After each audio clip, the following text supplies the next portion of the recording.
Bobby, like you, seems like one of those people who had to give up a lot to follow his conscience. And he does seem liberated in a way. He seems like he's crossed some line where he had to do the most unpopular thing. And in so doing, he became kind of a different person. That's the feeling I get from. I just saw him last week, and I was really struck. He seems different. He just seems like liberated.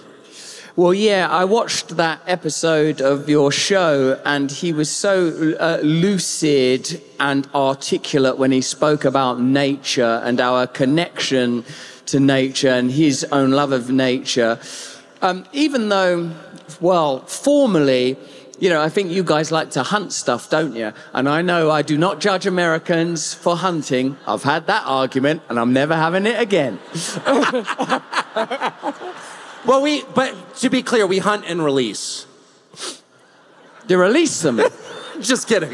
You release their weak corpses. Fly. Oh. Non-judgment. No judgment, no higher tribunal than him. No point in arguing. I'm not arguing with anybody at all. It's most liberating. But yeah, to your point, I think that your recent interview with Bobby, your interview with Callie Means has been fantastic. Callie Means' contribution to the conversation about health and nutrition has been invaluable and transformative. Callie Means is in this room, by the way. Should I don't and I don't know where he is because I don't have my glasses on, but I just ran into him. And anyone who doesn't know about Callie Means and his sister Casey Means, that is worth a Google search. And their new book is a transformative book, and I think it will change the country. Wait a minute, there he is. He's drinking Coca-Cola full of Callie!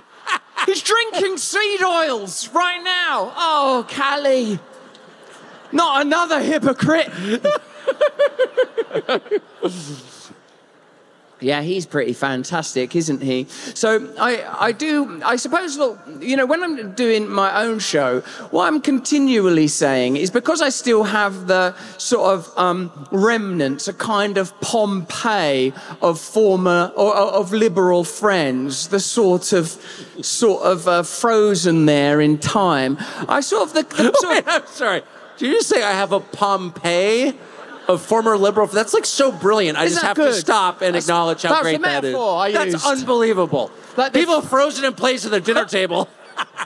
That is what I was trying to do with language. It's so good. So I'm like, how can it be? How can you consider this to be an advocacy for freedom? How can the word liberalism, a word that's so, the etymology of it is so interwoven with freedom, how can it mean more and more state power? How can it mean more and more advocacy for war? How can it mean more and more deification of celebrity and empty, vapid language? How can it be more and more condemnation of ordinary people, more superciliousness and haughtiness and damnation? How can it be but only the most superficial nod to kindness and compassion, but a negation of the deepest compassion and love? How can it be? That's why I came up with that Pompeii thing. Thank God you appreciated it. I loved it. So I guess what I'm interested in the Bobby thing. I love Bobby Kennedy personally. I think he's sincere. For real, and I think his love of nature and his description of why we love nature. We love nature because it's the highest expression on the planet of beauty, because God created it, and so we should preserve it and we should enjoy it. And the same goes for animals. I feel that way strongly. But it does seem like his entry into this, he could have just dropped out, you know. Or he could have endorsed the party that his family has been associated with for over 100 years. But he didn't. They didn't want him, by the way, but I don't think he'd do it anyway.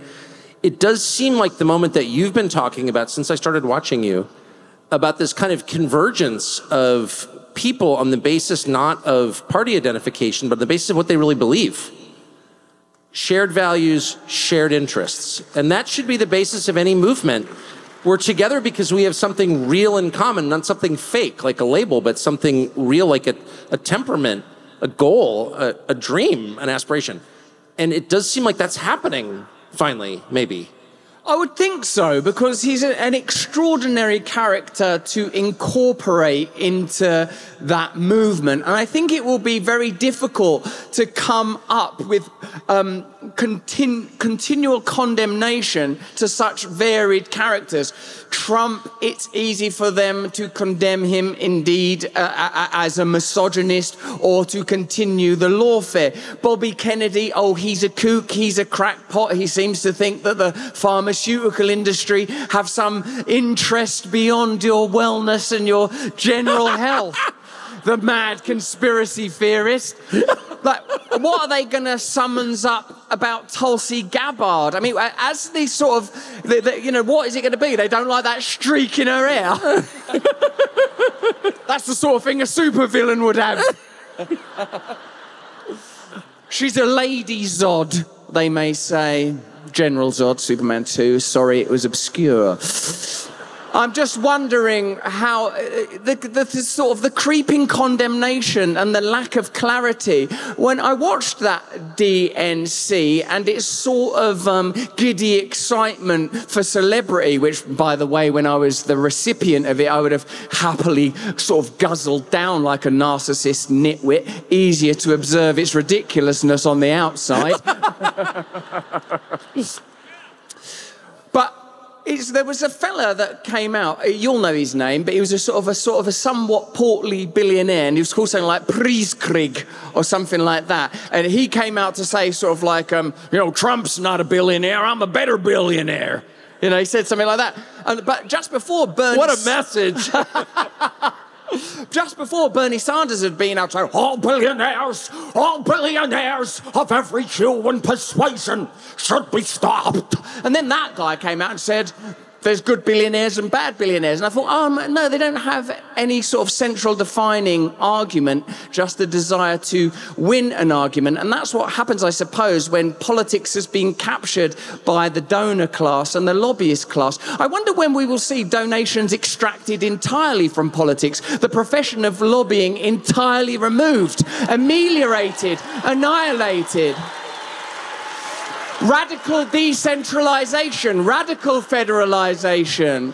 I wonder when, because surely at some point the possibility would exist to have the experiment that I understand your founding fathers were interested in. Unique experiments in republicanism or democracy. You can use whatever term, don't offend anybody. But you could have principalities that were responding to the will of the people. And if the people are guided by God, if all of us are attempting on our own, not on our own, but through ourselves and through our community to connect with God, then it's more likely that we will create communities and states and nations and a planet of peace and prosperity from the bottom up, not from the top down. Not like the imposition of power structures. You can see its homogeneity on every matching high street or main street.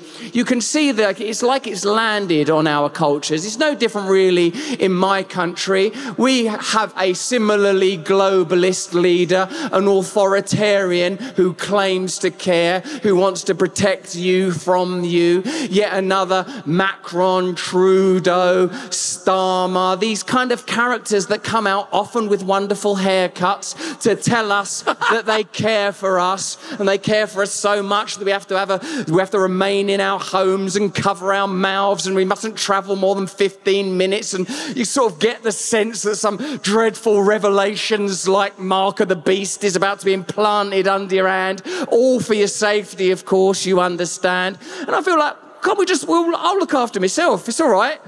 I don't need your continual care. I don't want to be medicated and cared for so aggressively.